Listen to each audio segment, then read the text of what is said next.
So the first thing that I'm going to get into, which is what I get into in every one of my clinics when I start out, is your proper gun setup. All right. The first thing you're going to want to notice is how you have everything set up, from the tank, the loader, and the barrel, and everything right here. All right. If you walk into any pit in any professional event, any of the staging areas, you're going to notice that everybody's gun setup is exactly the same, with the exception of maybe a 1 or 2 inch length difference depending on the person's body type.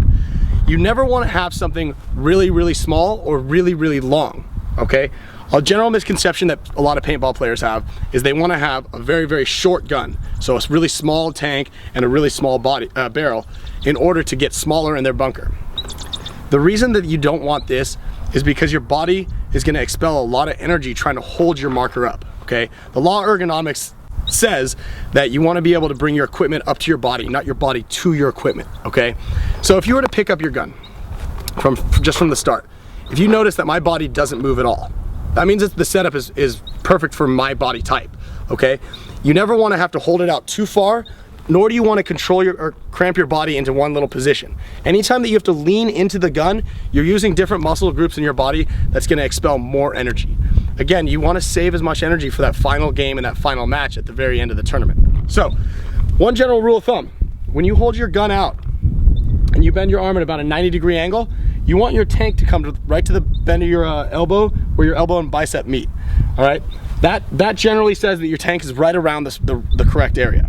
All right, so again, when I pick my gun up, my gun comes to my body, and my body is holding the weight of the gun. I don't have to hold it with my arms. I lock my tank into my shoulder here. I control the lateral and the up and down movement with my forehand, and my trigger fingers and trigger hand is going to focus on pulling the trigger. Okay, you never want to hold it crazy or put your hands in any specific weird contorted position. You just want to hold your gun just comfortably like this and just pull the trigger here. Okay, so you have complete range of motion. Now, when you switch hands, and this is a really important part of paintball, you need to be able to shoot with your left and right hand. So when you switch hands, think of it that you want to keep your gun in your left hand the exact same way as your right hand. All right, so your body position should be the exact same.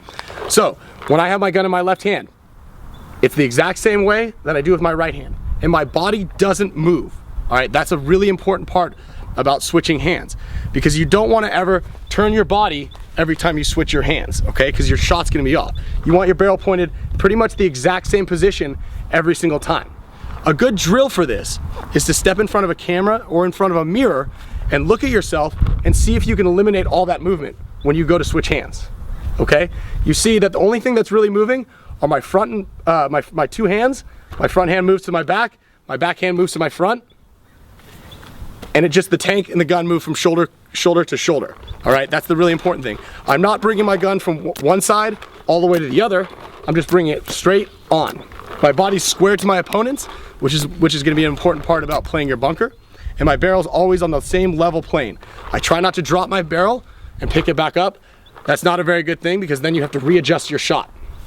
Okay, so that we'll talk about the body position when we get into the bunker. But remember, a good drill: hold your gun straight in front of you and just switch hands and try to keep that body as stationary as possible. When you are switching hands, when I go from my right hand to my left hand, I always keep a finger on the trigger. Okay, you never want to stop. You never want to take your hand off the trigger, because if something were to happen and your hand's not near there, you can't pull the trigger. So what I do is I release my forehand, I pass it, and then I switch. Okay, so if you look at it from this angle, I'm shooting with my left hand, I pull my right hand over, switch the tank from one shoulder to the other, and then put my forehand up and control the gun again. All right, so just one fluid motion. Just practice this until you get it down, so you can switch hands really quickly. So that's going to move into how you play the bunker. So I'm going to go into this can right here, and I'm going to show you how to do this.